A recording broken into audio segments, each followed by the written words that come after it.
ಗ್ರಾಮ ಪಂಚಾಯಿತಿ ಭ್ರಷ್ಟಾಚಾರಕ್ಕೆ ಕೊಕ್ಕೆ. ಇನ್ನು ಮುಂದೆ ಎಲ್ಲ ಗ್ರಾಮ ಪಂಚಾಯಿತಿಗಳಿಗೆ CCTV ಕಣ್ಗಾವಲು.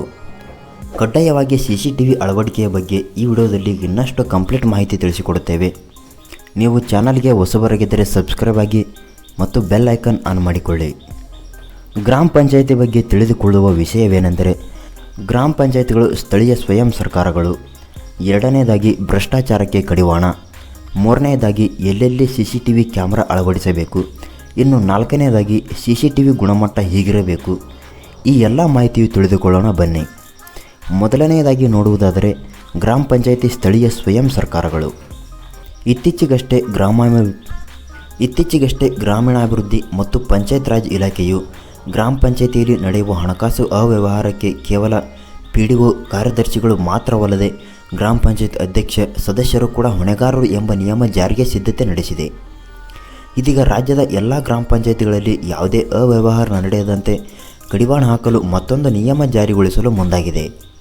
ಹೌದು, ಇನ್ನು ಮುಂದೆ ರಾಜ್ಯದಲ್ಲಿರುವ ಅಷ್ಟು ಗ್ರಾಮ ಪಂಚಾಯಿತಿಗಳಲ್ಲಿ CCTV ಕಡ್ಡಾಯವಾಗಿ ಅಳವಡಿಸಬೇಕೆಂಬ ಸುತ್ತೋಲೆಯನ್ನು ಹೊರಡಿಸಿರುವ ಗ್ರಾಮೀಣಾಭಿವೃದ್ಧಿ ಮತ್ತು ಪಂಚಾಯತ್ ರಾಜ್ ಇಲಾಖೆ CCTVಯನ್ನು ಹೇಗೆ, ಎಲ್ಲೆಲ್ಲಿ ಅಳವಡಿಸಬೇಕು ಹಾಗೂ ಎಂತಹ ಗುಣಮಟ್ಟದ CCTV ಕ್ಯಾಮೆರಾ ಖರೀದಿಸಬೇಕು ಎಂಬ ಬಗ್ಗೆ ಮಾರ್ಗಸೂಚಿಯನ್ನು ಬಿಡುಗಡೆ ಮಾಡಿದೆ. ಇನ್ನು ಮುಖ್ಯವಾಗಿರೋ ಕಂಟೆಂಟ್ ತಿಳಿದುಕೊಳ್ಳೋಣ ಬನ್ನಿ. ಗ್ರಾಮ ಪಂಚಾಯಿತಿಗಳು ಸ್ಥಳೀಯ ಸ್ವಯಂ ಸರ್ಕಾರಗಳ ಬಗ್ಗೆ ತಿಳಿದುಕೊಳ್ಳೋಣ. ಕರ್ನಾಟಕ ಗ್ರಾಮ ಸ್ವರಾಜ್ ಮತ್ತು ರಾಜ್ ಅಧಿನಿಯಮ 1993 ಅನ್ವಯ ಕೇಂದ್ರ ಮತ್ತು ರಾಜ್ಯ ಸರ್ಕಾರಗಳ ಎಲ್ಲ ಯೋಜನೆಗಳನ್ನು ನೇರವಾಗಿ ಅನುಷ್ಠಾನಗೊಳಿಸುವ ಜವಾಬ್ದಾರಿಯನ್ನು ಗ್ರಾಮ ಪಂಚಾಯಿತಿಗಳಿಗೆ ವಹಿಸಲಾಗಿದೆ. ಅದರಂತೆ ಪ್ರತಿ ಯೋಜನೆಯ ಅನುದಾನವನ್ನು ನೇರವಾಗಿ ಗ್ರಾಮ ಪಂಚಾಯಿತಿಗಳಿಗೆ ಬಿಡುಗಡೆ ಮಾಡಲಾಗಿದೆ. ಹೀಗಾಗಿ ಗ್ರಾಮ ಪಂಚಾಯಿತಿಗಳು ಸ್ಥಳೀಯ ಸ್ವಯಂ ಸರ್ಕಾರದಂತೆ ಕಾರ್ಯನಿರ್ವಹಿಸಬೇಕು. ಗ್ರಾಮೀಣ ಪ್ರದೇಶದ ಸಾರ್ವಜನಿಕರಿಗೆ ಸೇವೆ ಸೌಲಭ್ಯಗಳನ್ನು ತಲುಪಿಸುವ ಹಾಗೂ ಸರ್ಕಾರದ ಕಾರ್ಯಕ್ರಮಗಳನ್ನು ಗ್ರಾಮೀಣ ಭಾಗದ ಜನತೆಗೆ ತಲುಪಿಸುವ ಗುರುತು ಜವಾಬ್ದಾರಿ ಗ್ರಾಮ ಪಂಚಾಯಿತಿಗಳಿಂದ ಮೇಲಿರುತ್ತದೆ. ಇನ್ನು ಎರಡನೇದಾಗಿ ನೋಡುವುದಾದರೆ ಭ್ರಷ್ಟಾಚಾರಕ್ಕೆ ಕಡಿವಾಣ. ಹೀಗೆ ನೇರ ಅನುದಾನ ಪಡೆದು ಸ್ಥಳೀಯ ಸ್ವಯಂ ಸರ್ಕಾರದಂತೆ ಕಾರ್ಯನಿರ್ವಹಿಸುವ ಗ್ರಾಮ ಪಂಚಾಯಿತಿಗಳು ಇತ್ತೀಚೆಗಷ್ಟೇ ಭ್ರಷ್ಟಾಚಾರದ ಅಖಾಡವಾಗಿವೆ. ಇಲ್ಲಿನ ಅಧಿಕಾರಿಗಳು ಸಿಬ್ಬಂದಿಗಳ ಮೇಲೆ ಹಲವು ಅವ್ಯವಹಾರದ ಆರೋಪಗಳು ಕೇಳಿಬರುತ್ತಿವೆ. ಗ್ರಾಮ ಪಂಚಾಯಿತಿ ಕಚೇರಿಯಲ್ಲಿರುವ ದಾಖಲೆಗಳ ಸುರಕ್ಷತೆಯ ಜೊತೆಗೆ ನೌಕರರು ಶ್ರದ್ಧೆಯಿಂದ ಕೆಲಸ ಮಾಡುವಂತೆ ಹಾಗೂ ಯಾವುದೇ ಅಹಿತಕರ ಘಟನೆಗಳು ನಡೆಯದಂತೆ ತಡೆಯುವ ಉದ್ದೇಶದಿಂದ ಗ್ರಾಮ ಪಂಚಾಯಿತಿ ಕಚೇರಿಗಳಲ್ಲಿ CCTV ಕ್ಯಾಮೆರಾ ಅಳವಡಿಕೆಯನ್ನು ಕಡ್ಡಾಯಗೊಳಿಸಲಾಗುತ್ತಿದೆ.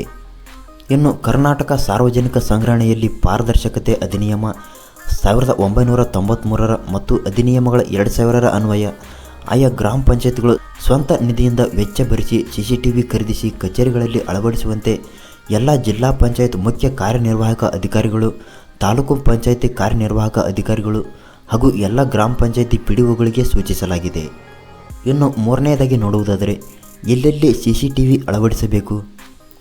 ಗ್ರಾಮೀಣಾಭಿವೃದ್ಧಿ ಮತ್ತು ಪಂಚಾಯತ್ ರಾಜ್ ಇಲಾಖೆಯ ಸುತ್ತೋಲೆ ಮಾರ್ಗಸೂಚಿಗಳ ಅನ್ವಯ ಗ್ರಾಮ ಪಂಚಾಯಿತಿ ಕಚೇರಿಗಳ ಈ ಸ್ಥಳಗಳಲ್ಲಿ ಕಡ್ಡಾಯವಾಗಿ CCTV ಅಳವಡಿಸಲು ಸೂಚಿಸಲಾಗಿದೆ.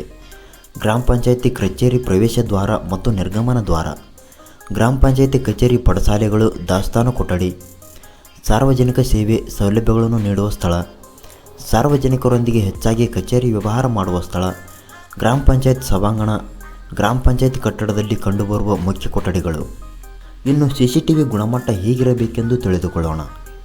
3 ವರ್ಷ ಮೇಲ್ಪಟ್ಟು ವಾರಂಟಿ ಹೊಂದಿರುವ ಸೌಲಭ್ಯವಾಗಿ ಹಾಗೂ ಸ್ಥಳೀಯವಾಗಿ ರಿಪೇರಿ ಮಾಡಲು ಅನುಕೂಲ ಇರುವ ಸ್ಥಳೀಯ ಸ್ಟ್ಯಾಟಿಕ್ IP ಎನೇಬಲ್ಡ್ CC ಕ್ಯಾಮ್ರಾಗಳನ್ನೇ ಖರೀದಿಸಬೇಕು.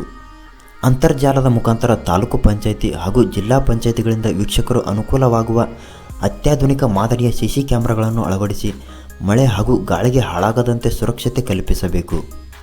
1 ತಿಂಗಳ ವಿಡಿಯೋ ಸಂಗ್ರಹ ಮಾಡುವಂತಿರಬೇಕು. ವಿಡಿಯೋ ಅವಶ್ಯವೆನಿಸಿದ್ದಲ್ಲಿ DVD ಅಥವಾ ಹಾರ್ಡ್ ಡ್ರೈವ್ಗಳಲ್ಲಿ ಸಂಗ್ರಹ ಮಾಡುವಂತಿರಬೇಕು.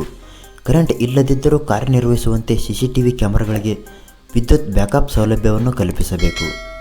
ಸರ್ಕಾರದ ಈ ಒಂದು ಸುತ್ತೋಲೆಯ ಬಗ್ಗೆ ನಿಮಗೆ ಏನೆನಿಸುತ್ತದೆ ಕಮೆಂಟ್ ಮಾಡಿ ಮತ್ತು ವಿಡಿಯೋ ಇಷ್ಟ ಆದರೆ ಲೈಕ್ ಮಾಡಿ.